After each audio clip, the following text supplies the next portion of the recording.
नमस्कार दोस्तों, एक बार फिर से आपके YouTube channel success exam study में आपका स्वागत है। आशा करते हैं आप लोग अच्छे होंगे और पढ़ाई भी अच्छे कर रहे हैं। तो आज हम बात करने वाले हैं ज्योमेट्री का। इसके पहले कल वाले वीडियो में आपका बेसिक हो गया था, है ना। बेसिक आपको बता दिए थे, तो हमने आपको बताया था कि अब क्वेश्चन कराएंगे। तो आज क्वेश्चन कराएंगे किस तरह से, किस टाइप से क्वेश्चन पूछा जाता है ना। ये आपका हमने पहले बता दिया है कि टेट सुपर टेट में चाहे हो या सीटेट में 1 से 2 क्वेश्चन जरूर आता है यहाँ से, है ना। रेखा कोण और बहुभुज से 1-2 क्वेश्चन जरूर आता है। तो चलो आज स्टार्ट करते हैं। क्वेश्चन किस तरह से, किस टाइप से क्वेश्चन पूछा जाता है। इससे पहले चैनल पे जो लोग नए हैं चैनल को सब्सक्राइब कर लीजिए और बेल आइकन को ऑन कर लीजिए ताकि नई नई वीडियो का नोटिफिकेशन आप तक पहुंचती रहे। तो चलो स्टार्ट करते हैं क्वेश्चन। देखो पहला क्वेश्चन है, क्वेश्चन नंबर आपका फर्स्ट है। क्या कहा है? एक समबाहु, है ना, एक समबाहु पंचभुज के, है ना, पंचभुज के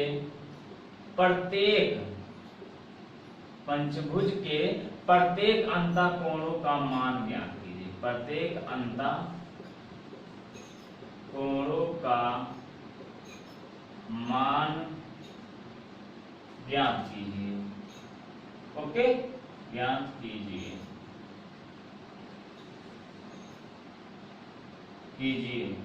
ओके, ठीक है ना। अब आपका क्वेश्चन पूछा गया कि पहला क्वेश्चन क्या है? एक समबाहु पंचभुज के प्रत्येक अंतःकोणों का मान ज्ञात कीजिए। प्रत्येक पूछा गया है। हमने आपको अगर कहा दे यही पंचभुज के अंतःकोणों का योग, तब आपका फार्मूला अलग हो जाता। लेकिन अगर कह दे कि प्रत्येक अंतःकोणों का मान ज्ञात कीजिए तो फार्मूला अलग है।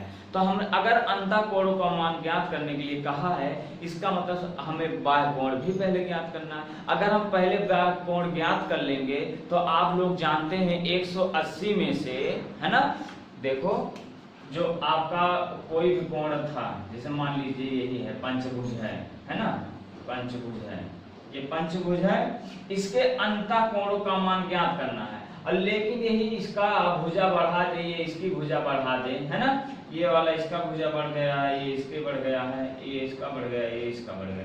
अब ये वाला मतलब ज्ञात करना है, तो ये भी ज्ञात करना है, यानी पूरे का होता है, कितने पूरा का होता है? 180 अंश होता है। तो 180 और माइनस थीटा रहता है ना, माइनस थीटा तीत होता है। यानी माइनस थीटा क्या है कि मतलब ये जो बाहरी बाह्य कोण है होता है ना। तो क्या करेंगे, देखो 180 में से बाह्य कोण को घटाएंगे तभी तो अंदर का कोण आएगा, यानी हम बाह्य कोण को थीटा मान लेते हैं। ये चाहे भी ऐसे कर सकते हैं, है ना। लेकिन एक बात और आपको बताए थे, है ना, कि बाह्य कोण के लिए क्या बताए थे? 360/n, यानी भुजाओं की संख्या प्रत्येक बाह्य कोण। तो आपका सॉल्यूशन क्या हो जाएगा? देखो आपका सॉल्यूशन हो जाएगा प्रत्येक बाह्य कोण या बहिष्कोण, है ना, प्रत्येक बहिष्कोण बराबर आपका क्या होता है? 360/n, है ना, 360 डिग्री बटे में n ये है। लेकिन क्या कहा है? 360/n है, लेकिन क्या कहा कि पंचभुज के प्रत्येक। अब लेकिन 5 भुजा कहा गया है, 5 भुजा कहा गया है, यानी हम भुजाओं की संख्या कितना है? n है। तो इसका मतलब क्या हो जाएगा? 360 बटे में आपका 5 हो जाएगा। तो 5 36, है ना, 5 7 35 हो जाएगा। देखो कट जा रहा है ना, 5 7 35 और 5 दूना 10। कट रहा है कि नहीं कट रहा है? कट रहा है। देखो 5 7 35 से 5 दूना 10, 72 हो गया, यानी आपका 72 हो गया ये पंचभुज का। ओके, अब क्या कहा है? प्रत्येक अंतःकोणों का मान ज्ञात कीजिए। तो ये 72 आया है, तो यानी टोटल होता है 180। तो 180 में से 72 हम घटा देंगे, यही तो करेंगे। तो यानी 10 में से 2 जाएगा, यहाँ 8 हो गया, और यहाँ 7 में से 7 जाएगा 0 और 1 था 108। क्लियर? 108 डिग्री मतलब ये अंतःकोणों का मान ये जो बताए थे पंचभुज में, ये पंचभुज में जो था ये अंतःकोण का ये जो मान है ये भी है और ये भी है, ये भी, ये 108 अंश है ना। यही आपका आंसर है, यही पूछा गया है सबसे पहले। लेकिन ये अंतःकोण है, ये अंतःकोण है, अंतःकोण है। ओके, सबसे पहले हम अगर बाह्य कोण निकाल लेंगे यानी बहिष्कोण बाहर की कोण निकाल लेंगे तो 180 में से बाहर का कोण घटा देंगे तो अंदर का कोण आ जाएगा, क्योंकि त्रिभुज के है ना, त्रिभुज के सभी अंतःकोणों का योगफल 180 अंश होता है ना, 180 अंश होता है। जब ये त्रिभुज बनाएंगे यानी कोई भी एक शीर्ष मान लीजिए, एक शीर्ष से यहाँ, एक शीर्ष यहाँ डाल दें, यानी एक मतलब विकर्ण यहाँ डाल दें। अब देखो 1 2 3 स्वतंत्र त्रिभुज बन गया है। 3 स्वतंत्र त्रिभुज बनाए कि नहीं, आप लोग इससे पहले बता चुके हैं। यानी जितनी भुजा है अगर स्वतंत्र त्रिभुज बनेगा उससे 2 कम, यानी भुजाओं की संख्या से 2 कम उतना त्रिभुज बनेगा। क्लियर हो गया, क्लियर हो गया। अब अगला क्वेश्चन देखते हैं, अगला क्वेश्चन देखते हैं, है ना, इसको मिटा देते हैं। देखो देखो देखो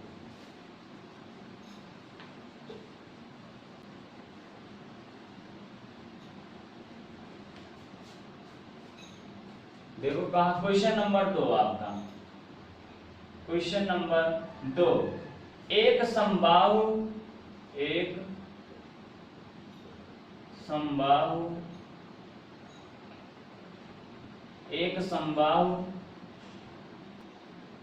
बहुभुज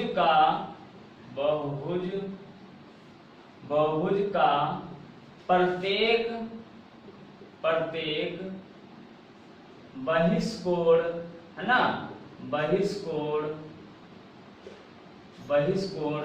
40 है, 40 डिग्री है, यानी 40 है। अब क्या कहा है कि बहुभुज के भुजाओं की संख्या ज्ञात कीजिए। तो क्या हो, 40 है ना, 40 कर देते हैं। तो बहुभुज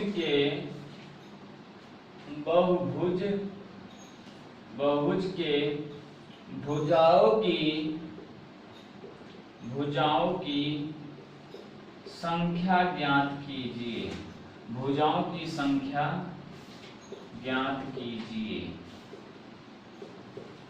ओके, आप लोग क्या बताए थे कि बाह्य कोण यानी प्रत्येक बाह्य कोण का मतलब प्रत्येक बाह्य कोण होता है बराबर 360 बटे में n। n क्या है, भुजाओं की संख्या, यानी भुजा जितनी रहेगा। तो ये बताओ यहाँ हमें बहिष्कोण तो दे दिया गया लेकिन हमें पूछ क्या लिया है, यानी भुजाओं की संख्या पूछा गया है। आपका सॉल्यूशन हो जाएगा, आप देखते चलिए। देखो आपका 360 बटे में n होता है, यानी बहिष्कोण होता है बराबर ये जो बहिष्कोण है, लेकिन बहिष्कोण हमें दिया गया है, कितना दिया गया है, 40। बहिष्कोण 40 दिया गया है। इतना कर सकते हैं कि नहीं कर सकते हैं, इतना कर सकते हैं ना। तो ये बताओ हम इसको काट देते हैं, अब यहाँ ले आते हैं और 40 यहाँ भेज देते, तो ये न बराबर क्या हो जाएगा, 360 और बटे में आपका 40 हो जाएगा। ये 0 कट गया, ये 0 कट गया, 4 9 36 कट गया, यानी n बराबर आपका आ गया है 9, यानी 9 षष्ठभुज है, यानी भुजाओं की संख्या 9 है। यही आपका पूछा गया है, ये आपका पूछा गया है। ऐसे ही आप अभी बेसिक से ऐसे बता रहे हैं, आप धीरे धीरे आपका लेवल, इसमें कुछ है नहीं, चाहे अंतःकोण पूछ लेगा या बाह्य कोण पूछ ले, या प्रत्येक बाह्य कोण का है ना, या प्रत्येक बहिष्कोण पूछ लेगा, यानी सभी अंतों का योगफल पूछेगा, यही सब पूछेगा। अगर कहीं दे दे है ना षष्ठभुज अगर पूछ ले, हम आपको बता देते हैं कि षष्ठभुज के प्रत्येक अंतःकोण का मान ज्ञात कीजिए, यानी षष्ठभुज है ना, षष्ठभुज के है ना सभी अंतःकोणों का मान ज्ञात कीजिए, अंतःकोणों का मान ज्ञात कीजिए, सभी अंतःकोणों का मान। और या पूछ लेगा सभी अंतःकोणों का योग भी पूछ लेगा, सभी अंतःकोणों का योग मान करवा दिए थे, योग सभी अंतःकोणों का योग ज्ञात कीजिए, ज्ञात कीजिए। है ना। सभी अंतःकोणों का योग ज्ञात कीजिए। तो ये बताओ षष्ठभुज के सभी अंतःकोणों का योग आप लोग नहीं जानते हैं। देखो हमने आपको नहीं बताया था, इसको शुरुआत में ही बता दिया था, जितनी भुजा है उससे दो कम, उससे दो कम, यानी 1 2 3 4 5 6 है, यानी 6 माइनस 2, 2 कम रहेगा और पूरा आपका हो जाएगा 180, है ना। तो यानी यही तो सूत्र लिखवाया गया था, n माइनस 2 और पूरा आपका हो जाएगा 180, बस यही पे आप रख दीजिए।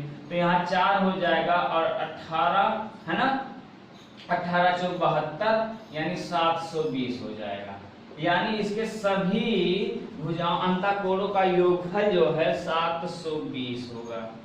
अगर पंचभुज कहेगा, यानी पंचभुज कहेगा तो 5 में से 2 कम हो जाएगा 3, और 3 को 180 से गुणा कर देंगे, 18 3 54। चतुर्भुज कहेगा तो उससे 2 कम, 2 हो गया, 18 दूनी 36 360। अगर आपका मतलब दसम भुज कह देगा, यानी 10 भुज कह देगा, उससे 2 कम, यानी 10 में से 2 घटा देंगे 8, तो 8 गुणे 180।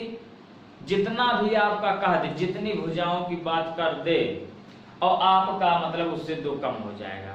लेकिन अगर यहाँ योग ना कह के मान कह दे, मान या माप भी कह सकता है, माप, माप ज्ञात कीजिए, तब क्या करेंगे, सबसे पहले हम बाह्य कोण ज्ञात करेंगे। इससे पहले आपको लगवा दिए थे, सबसे पहले बाह्य कोण ज्ञात करेंगे, यानी षष्ठभुज कहा है, इसका मतलब 360 में से 6 से भाग दे देंगे, है ना। 6 36 हो गया, कट गया 60 हो गया। अब 60 हो गया, ये आपका बाह्य कोण है, 60 जो है ये आपका बाह्य कोण है। लेकिन क्या पूछा है, अंतःकोण, यानी तो 180 में से हम 60 को घटा देंगे, 120 हो जाएगा। ये आपका अंतःकोण की माप है, माप है, योग नहीं है, माप है। ओके, क्लियर हो गया। अब चलो अगला क्वेश्चन चलते हैं। ऐसे ही आपका भी ये सब बेसिक बता रहे हैं ना, ताकि कहीं भी दिक्कत ना, कोई भी क्वेश्चन नहीं छोड़ेंगे, हर एक टाइप से बताया जाएगा। अब अगला क्वेश्चन चलते हैं। देखो इसको मिटा देते हैं।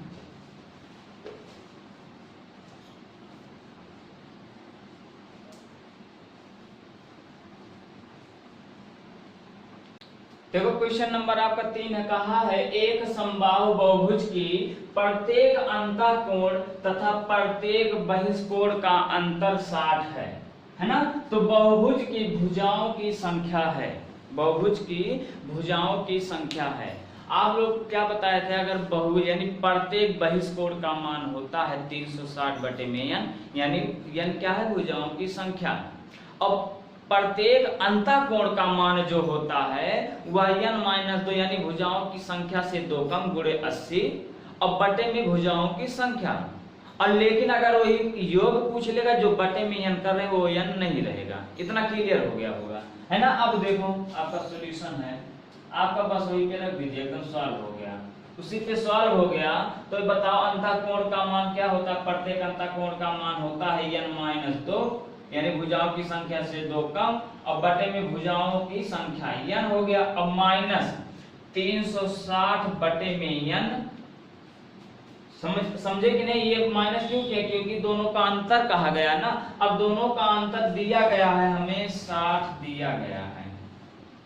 ओके, अब बताओ यानी n का एलसीएम लेके हम सॉल्व कर देते हैं। यानी अगर एलसीएम ले लेंगे तो ये बताओ यानी ये कैंसिल हो गया, तो 180 यहाँ गुणा कर देंगे तो 180 n माइनस, और 18 दूनी 36 360, और ये माइनस है तो माइनस लगा दे रहे हैं, तो यहाँ 360 क्यों, और ये n कैंसिल हो गया, बराबर आपका हो जाएगा 60। अब बताओ ये माइनस हो गए, माइनस माइनस प्लस होगा, लेकिन चिन्ह जो रहेगा वही रहता है। तो 360 हो जाएगा 720, तो यहाँ हो जाएगा 180 n माइनस 720 बराबर। अब बताओ यहाँ बराबर 60 है, और लेकिन ये n पक्षांतर कर दे रहे हैं यहाँ, तो 60 n कर दे रहे हैं। ओके, अब बताओ n को हम इधर भेज, यानी माइनस 720 को हम इस पक्ष में भेज दे रहे हैं तो प्लस हो जाएगा, और उस प्लस जो 60 n है इस पक्ष में भेजेंगे तो माइनस हो जाएगा। तो यहाँ क्या हो जाएगा 180 n माइनस 60 n बराबर आपका हो जाएगा 720। ओके, अब बताओ 180 में से 60 जाएगा 120 n बराबर 720 है ना।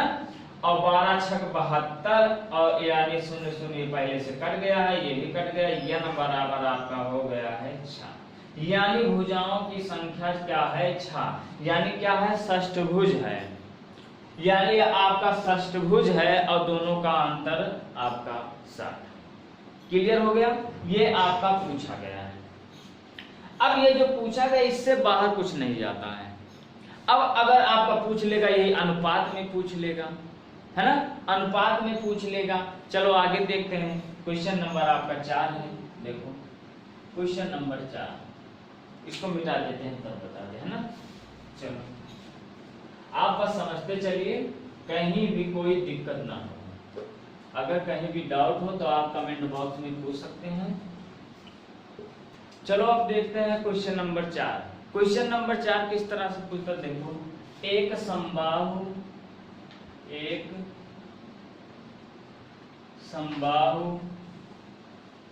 है ना, एक समबाहु बहुभुज के, है ना, बहुभुज, एक समबाहु बहुभुज की अंतःकोणों का माप, कोणों की माप तथा बहिष्कोणों की माप तथा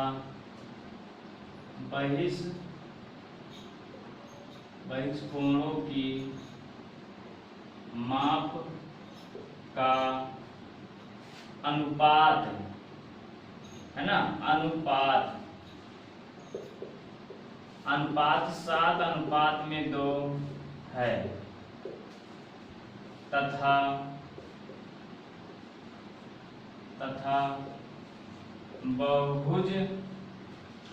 बहुभुज की भुजाओं की संख्या ज्ञात कीजिए, तथा बहुभुज की भुजाओं की संख्या ज्ञात कीजिए। ओके, अब एक बात ध्यान समझिए, आपका क्वेश्चन नंबर 4 जो है क्या पूछा है, आपको क्या दिख रहा है कि अगर माप कह दे, है ना, अगर अंतःकोण और बहिष्कोण अगर माप कह दे तो इसका मतलब फार्मूला बदल गया। योग कह दे तो यानी जो यन रहेगा आपका बटन वो नहीं रहेगा। इतना आप लोग ध्यान, यानी अगर माप की बात कहा गया यानी प्रत्येक का पूछा गया, यानी अलग का जो अलग अलग होता है, यानी सभी का योग करके नहीं पूछा गया है, पूछा गया प्रत्येक का अलग अलग का, है ना, तो वही अलग अलग का पूछा गया है। तो आप लोग ये बताइए प्रत्येक अंतःकोण का जो मान होता है, यानी जो आपको फार्मूला बताए थे क्या होता है, आप देखो आपका सॉल्यूशन है, आपको बताए थे, देखो कि n-2 है ना, अब गुणा 180 और बटे में आपका होता है n, ये आपका प्रत्येक अंतःकोणों का मान है। और लेकिन अनुपात में कहा गया, अगर हम यही अनुपात लगा दें, यहीं पे अनुपात लगा दें, कोई दिक्कत? और या तो आप लोग को बता चुके हैं कि a अनुपात b का मान, यानी मतलब ये होता है क्या दर्शाता है, a बटे में b, यानी ये भाग को दर्शाता है, भाग को दर्शाता है ना। चलो भाग को ही कर देते हैं, है ना, चलो भाग, या तो हम ऐसे भी कर सकते हैं n-2 अब गुणे 180 बटे में n, और ये अनुपात में दिया गया है तो 360 अब बटे में n, है ना, और बराबर इसका अनुपात दिया गया है 7:2, ऐसे भी कर सकते हैं। और ना तो ये वाला हम उस नीचे बटे में लगा सकते हैं, और जब बटा में लगाएंगे तो जब पक्षांतर कर देंगे तो ये उल्टा हो जाएगा, यानी हर का अंश हो जाएगा, अंश का हर हो जाएगा, ऐसे आप समझ लीजिए। लेकिन अगर आप ऐसे समझिए जो आपका पूछा गया है, ऐसे देख लेते हैं। अब ये बताओ n और n ये कैंसिल हो गया, क्योंकि भाग में है तो भाग को दर्शा रहा है ना। अब बताओ 18 18 दूना 36 है ना, कट गया। और ये 0 0 कट गया, इसका मतलब पूरा पूरा ये कट गया। 180 दुनाई 360। इतना क्लियर हो गया। अब यहाँ क्या बच रहा है, यहाँ बच रहा है n और -2, है ना, और अनुपात में बच रहा है, ये अनुपात में है 2। लेकिन ये अनुपात को हम भाग में अब दर्शा दे रहे हैं, इसका मतलब यहाँ हो जाएगा बटे में आपका 2 हो जाएगा, और बराबर 7 और बटे में 2 हो जाएगा, क्योंकि 7 अनुपात में जो 2 है भाग को दर्शा रहा है ना। अब इसको हम तिरछा गुणा कर दे रहे हैं। तिरछा जब गुणा करेंगे यहाँ हो जाएगा 2n - 2 दूना 4, और बराबर यहाँ हो जाएगा 7 दूना 14। ओके, अब यहाँ देखो 2n बराबर हो जाए -4 को उधर ले जाएंगे, प्लस हो जाएगा तो 18 हो जाएगा, यानी 14 प्लस हो जाएगा। देखो 14 + 4 बराबर हो जाएगा 18 हो रहा है। चलो यहाँ कर देते हैं, तो यहाँ 2n बराबर हो गया है 18, है ना, 4 4 8 1 हो गया, तो n बराबर हो जाएगा 18 बटे में 2, 2 9 18 कट गया। तो यहाँ कर दे रहे हैं, यहाँ लिख दे रहे हैं, चलो यहीं पे लिख देते हैं, दिख रहा कि नहीं। तो बराबर आपका हो जाएगा 9, यानी भुजाओं की संख्या जो पूछा गया है वह 9 है, नवम भुज, नवम भुज है। ओके, इतना समझ गए, एकदम क्लियर हो गया। अब ये इस तरह से अगर ये नहीं करती, अनुपात में न लगाते, तो हमने क्या कहा था, बटा में अगर लगाते, यहाँ देखो अगर यही बटा में लगा देते, देखो अनुपात में नहीं लगाते, तो ये देखो ध्यान से देखो, बटा में नहीं लगाते तो क्या होता है 100, यानी अनुपात में नहीं लगाते तो ये n होता है, तो बटा में अनुपात में बटा तो 360 और बटे में आपका n होता है ना।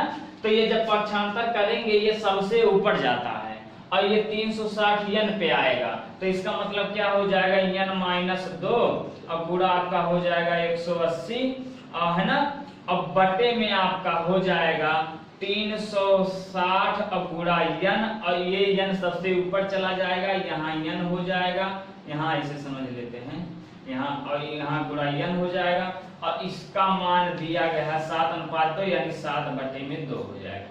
बस तब भी वही चीज है, ये भी कट जाएगा, ये भी कट जाएगा, और यहाँ 2 बार ये कट जाएगा, ये कट जाएगा, तो 2 7 7 दूना 14, ये डायरेक्ट मिल गया। ऐसे भी कर सकते हैं। क्लियर हो गया, क्लियर हो गया कि नहीं, एकदम आप समझते चलिए, कहीं भी दिक्कत हो तो आप बताइएगा। ओके, अब अगला क्वेश्चन चलते हैं, क्वेश्चन नंबर 5। देखो क्वेश्चन नंबर 5, इसको हम इरेज कर देते हैं, है ना। देखो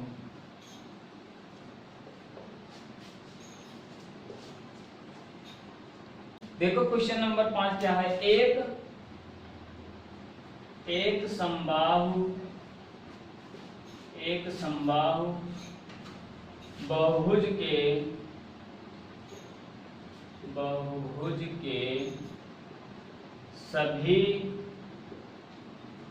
सभी अंतःकोणों का योग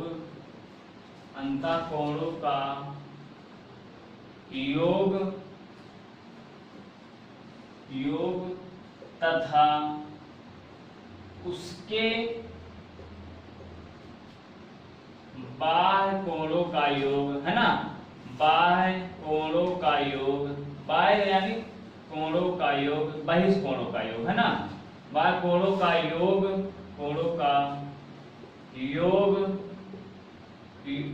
बाह्य कोणों का योग का 2 गुना है।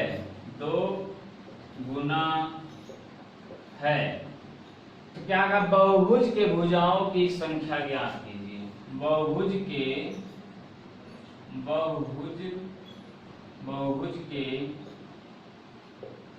भुजाओं की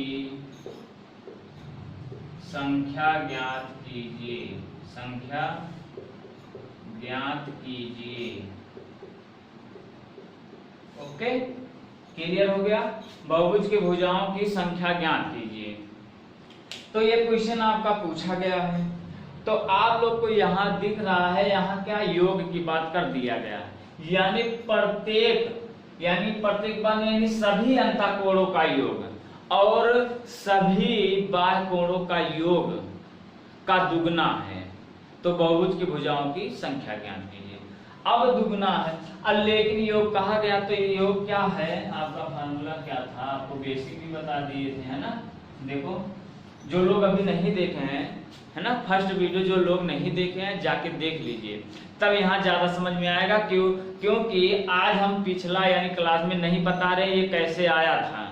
जो लोग अभी नहीं देखे जाके देख लीजिए ताकि एकदम क्लियर समझ में आ जाए, है ना, ताकि दिक्कत ना हो। ओके, तो यहाँ देखो यानी आपका क्या था, अंतःकोणों का योग क्या था, n-2, है ना, अब गुणा आपका है 180। ये अंतःकोणों यानी सभी अंतःकोणों का योग है, सभी अंतःकोणों का योग, अंतःकोणों का योग है, कोणों का योग। क्लियर हो गया, ये आपका है। और सभी बाह्य कोणों का योग, सभी बहिष्कोणों का योग, बहिष्कोणों का योग आपका कितना होता है, 360। सभी बहिष्कोणों का योग 360 होता है और आपका सभी अंतःकोणों का योग n-2 गुणा 180।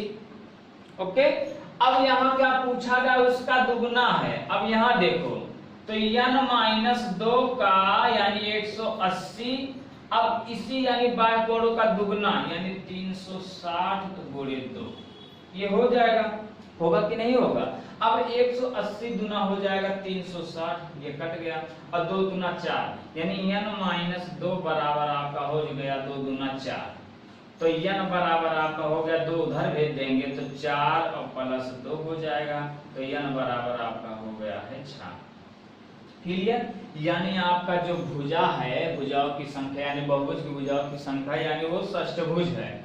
अब आपको ऑप्शंस में क्या देगा, अगर आपका 5, 6, 4, है ना, 8, 10 ये सब नहीं दिया गया है तो क्या रहेगा, पंचभुज लिखा रहेगा, षष्ठभुज लिखा रहेगा, है ना, चतुर्भुज लिखा रहेगा, अष्टभुज लिखा रहेगा। यानी यहाँ छाया है यानी षष्ठभुज है, तो षष्ठभुज पे षष्ठभुज जहाँ लिखा रहेगा वहां आप तुरंत टिक मार देंगे। क्लियर हो गया, क्लियर हो गया, एकदम क्लियर समझ में आ गया। अब अगला क्वेश्चन चलते हैं, एक एक आप समझते चलिए ताकि कहीं भी दिक्कत ना हो। अगर यहाँ योग की बात जो कहा गया है, अगर यहाँ माप की बात कहा दे तब कैसे करोगे, चलो देखते हैं। देखो इसको इरेज कर दे रहे हैं, है ना, देखो क्वेश्चन नंबर अब 6 हो जाएगा। देखो क्वेश्चन नंबर 6 क्या कह रहा है कि एक समबाहु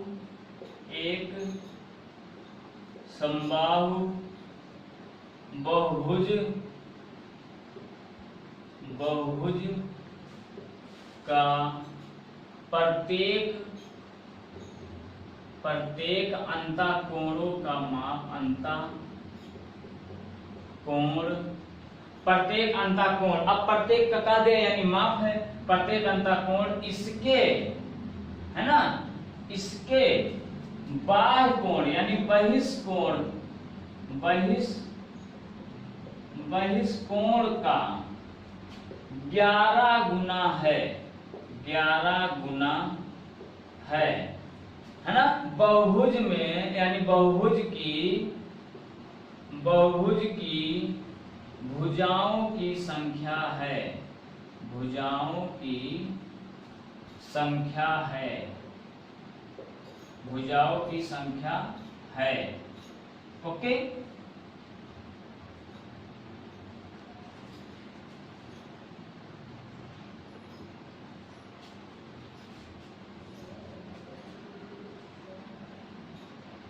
क्लियर हो गया।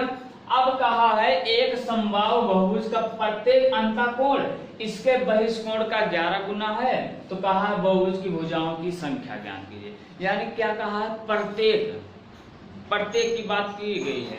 अगर प्रत्येक की बात कर दिया यानी अकेला बात के, इसका मतलब जो आपका बहुभुज होगा आपका वह सम होगा, सम बहुभुज होगा। तो सम के लिए अब क्या आपका बताए थे, देखो आपका सॉल्यूशन हो जाएगा, आपका सॉल्यूशन क्या हो जाएगा, n-2, है ना, यानी भुजाओं की संख्या से 2 कम, अब गुणा आपका हो जाएगा 180 और बटे में आपका n, यही तो था। अब बराबर यानी इसी के बराबर आपका हो जाएगा बहिष्कोण। बहिष्कोण क्या था, ये 360 बटे में भुजाओं की संख्या n, लेकिन इसी का यह 11 गुना है, इसी का 11 गुना है। क्लियर हो गया, बहिष्कोण का 11 गुना है, इसके बहिष्कोण का 11 गुना है, 11 कर दिए। अब ये बताओ यानी ये कट गया, यानी ये कट गया है, 180 दुना हो जाएगा 360, ये कट गया है। अब 11 दुना 22, तो यहाँ n और -2 बराबर हो जाएगा 11 दुना 22। अब 2 को इधर हम ट्रांसफर कर दे रहे हैं तो यानी प्लस हो जाएगा, तो n बराबर हो जाएगा 22 प्लस 2, तो n बराबर क्या हो जाएगा 24। यानी भुजाओं की संख्या क्या हो गया है 24, यही आपका पूछा गया है, यही आपका आंसर है। क्लियर हो गया, एकदम बात समझ में आई। अब ये इस टाइप से क्वेश्चन पूछा जाता है।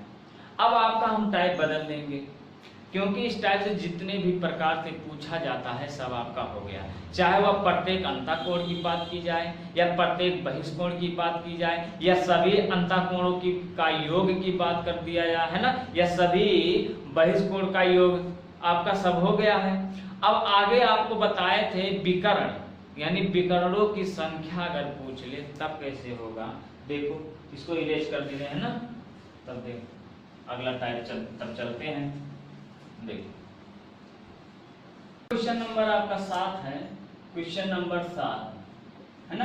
क्वेश्चन नंबर 7 क्या है, कहा है कि एक षष्ठभुज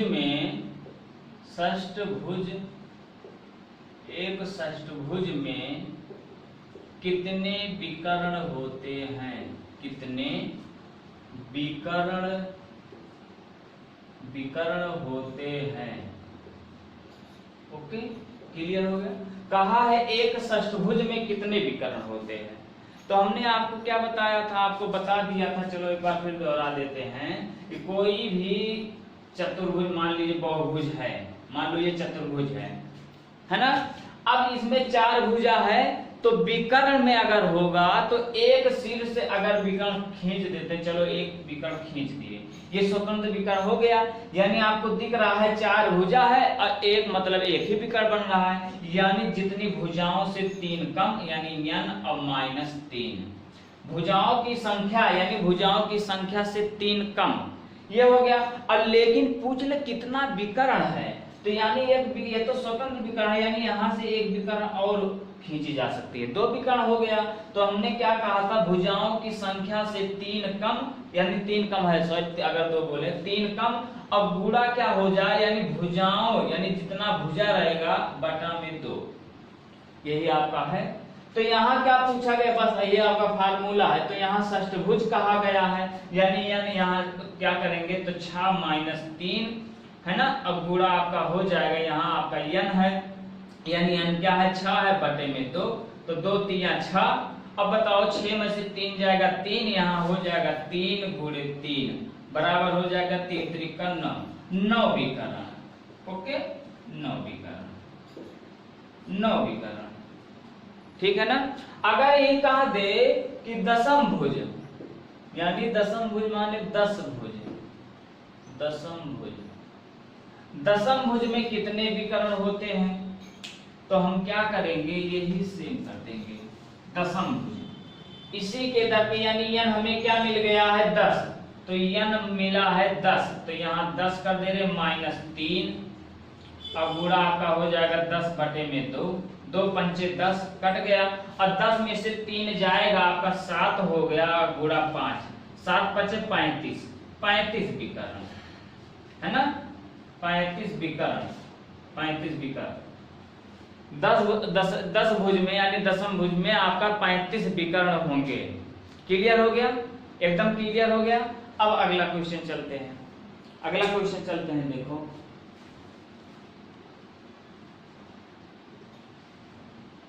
बस आप एकदम समझते चलिए, कहीं भी दिक्कत नहीं होगा। जो बता दिए हैं बेसिक, जो लोग अभी नहीं देखे हैं जाके देख लीजिए, क्योंकि बेसिक आप समझेंगे तभी क्वेश्चन हल होगा, है ना। चलो देखते हैं क्वेश्चन नंबर 8। देखो क्वेश्चन नंबर आपका 8 है। क्वेश्चन नंबर 8 क्या है,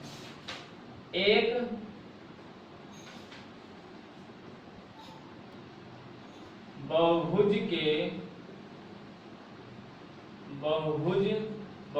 के 27 विकर्ण हैं, 27 विकर्ण हैं, है ना। तो भुजाओं की संख्या है, भुजाओं की संख्या कितनी है, या भुजाओं की संख्या कितनी है, चलो कितनी है कर देते, कितनी है। अगर 27 विकर्ण है तो कितनी, यानी कौन सा भुजा बनेगा, है ना, कौन सी, यानी कौन सी बहुभुज बनेगा, वही पूछा गया। यानी भुजाओं की संख्या कौन सी भुजा, यानी कौन सी बहुभुज बनेगा। तो ये बताओ, हमने क्या बताया था, बहुभुज के निकालने के लिए आपको n-3 है ना, अब गुणा आपका n बटे में आपका 2, इतना तो होता है भुजाओं की संख्या ज्ञात करने के लिए। लेकिन हमें भुजाओं की संख्या दिया गया है, तो इसका मतलब दिया गया कितना, 27, यहाँ बराबर 27 कर दे रहे हैं। कर सकते हैं कि नहीं, ये इतना इसके बराबर है, क्लियर। अब इसको हम गुणा कर देते हैं, देखो n स्क्वायर, यहाँ n स्क्वायर माइनस 3n हो गया बराबर। अब देखो 27 से 2 में गुणा करेंगे तो 27 गुना हो जाएगा 54, क्लियर हो गया। अब देखो यहाँ हो गया n स्क्वायर माइनस 3n और माइनस 54, इसको हम पक्षांतर कर दिए, अब बराबर हो गया 0। अब आपको क्या दिख रहा है, दो घात समीकरण बन गया, दो घात समीकरण बन गया। अब इसको हम सॉल्व कर देते हैं, यानी हमें ऐसा गुणा करना है कि 54 आए और घटाने पर -3 आए। तो बताओ कितना होगा, 6×9 54 या 9×6 54। तो यहाँ क्या हो जाएगा, देखो आपका हो जाएगा, है ना, यहाँ से कर देते हैं, तो यहाँ हो जाएगा n स्क्वायर माइनस 6×9 54, यानी यहाँ हो जाएगा 9×6 54, 6n प्लस हो जाएगा 9n, देखो क्योंकि 6 में से -9 में से अब प्लस 6n जाएगा तो -3 ही तो बचेगा। तो n square minus 9n plus 6n और -54 बराबर 0। इतना कर सकते हैं कि नहीं। अब देखो -9 में से अब प्लस 6 जाएगा तो -3 बचेगा। तो यहाँ क्या हो जाएगा, n -9 ये हो गया, है ना। अब प्लस यहाँ 6 हो गया और यहाँ क्या हो जाएगा 9×6 54 n-9, ओके बराबर 0 कर देते हैं। चलो तो n माइनस यहाँ प्लस है, प्लस 6 है ना, तो n प्लस 6 ये हो गया है और n -9 ये हो गया है। तो n बराबर ये हो जाएगा, जब खोलेंगे तो -6 होगा, लेकिन ये ऋणात्मक में आ रहा है तो ऋणात्मक में हमारा आंसर नहीं होगा, इसीलिए ये नहीं होगा। और n बराबर ये 9 आ रहा है, क्योंकि पक्षांतर जब करेंगे प्लस हो जाएगा, यानी 9 भुजा, यानी जो बहुभुज है वो 9वां भुज है। यही आपका आंसर है, यही पूछा गया है। ओके क्लियर हो गया। देखो एक बहुभुज के 27 विकर्ण है। अब बताओ अगर ये 9 भुज है तो 27 विकर्ण इसमें बनेंगे। अब 27 विकर्ण बनेंगे, चलो चेक कर लेते हैं। चेक करने के लिए क्या करेंगे, तो यहाँ पे केवल यहाँ इतना नोट हो गया, इतना समझ गए। चलो अब चेक कर लेते हैं, यहीं पे चेक कर लेते हैं। देखो अब n बराबर हमें 9 मिला है और देखो 27 विकर्ण बनता है, तो n के स्थान पर हम 9 रख देंगे तो n 9 में से 3 जाएगा, यहाँ बचेगा 6। अब गुणा और यहाँ 9 बटे में 2 है तो 2 3 6 हो जाएगा, कट गया, 9 3 27 हो गया, 27 विकर्ण। यानी आपका सवाल, आपका जो हल है सही है। क्लियर हो गया, एकदम क्लियर हो गया। ओके चलो अगला क्वेश्चन देखते हैं, इसको इरेज कर दे रहे हैं। देखो अब देखो क्वेश्चन नंबर आपका 9 है ना, क्वेश्चन नंबर 9 है। क्या कहा है, एक पंचभुज के कोणों का अनुपात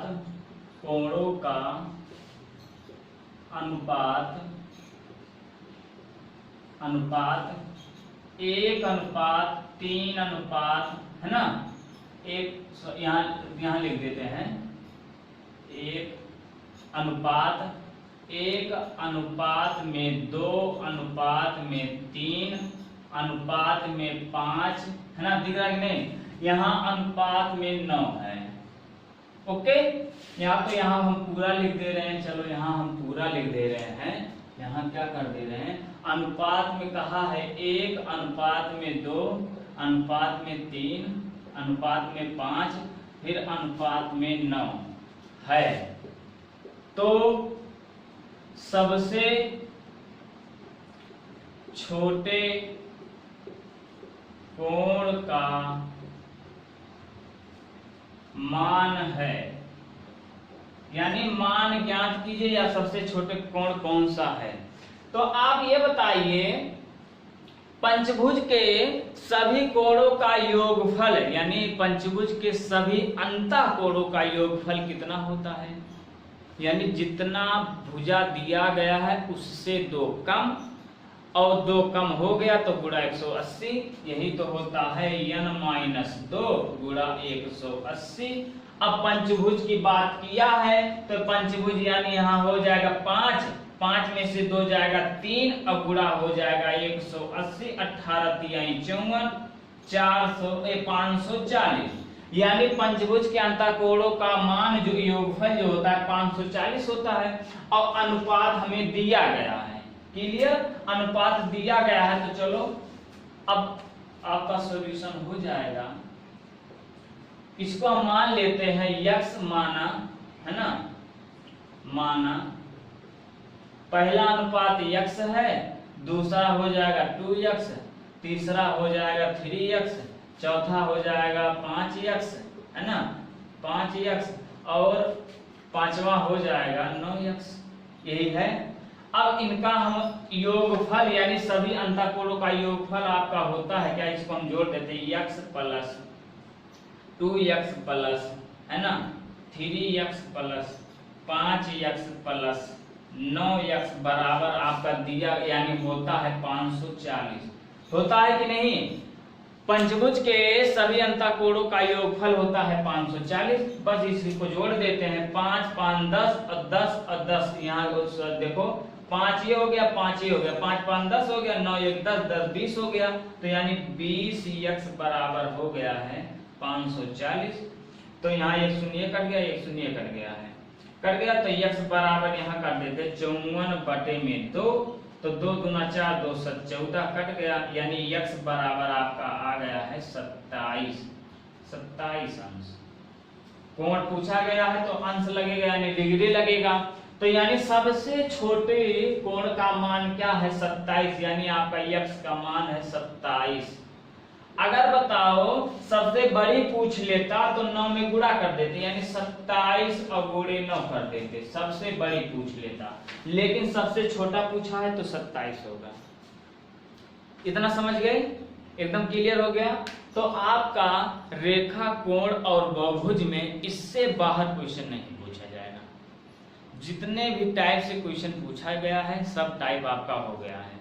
एक बात और आप समझिए, अगर आपका त्रिभुज दिया गया कहा दे, आप लोग दिक्कत मत लीजिएगा, है ना, कि ये नहीं बताए। अगर मान लो कहा दे कि 3 त्रिभुज हैं, 3 त्रिभुज हैं और 2 त्रिभुज का मान दिया गया है, मान लो 48 एक का दे दिया गया हो और एक का आपका दे दिया गया हो मान लो 27, तो कहा है तीसरी त्रिभुज की यानी तीसरा जो त्रिभुज की भुजा है यानी कोण है उसको ज्ञात कीजिए। तो ये बताओ 2 का दिया गया तीसरा नहीं, तो ये बताओ ये त्रिभुज है, इसके सभी अंतःकोणों का मान कितना होता है? 180 अंश होता है, लेकिन 2 का दिया गया, चलो इसका दिया गया है, इसका मान लेते हैं दिया गया, इसका नहीं दिया गया, इन दोनों को हम जोड़ देते हैं, 7 7 14 15 के 5 हाथ आवे 4 2 6 1 7 75, यानी 75 हम घटा देते हैं, 10 में से 5 गया 5 7 0 1, यानी इसका 105 हो जाएगा।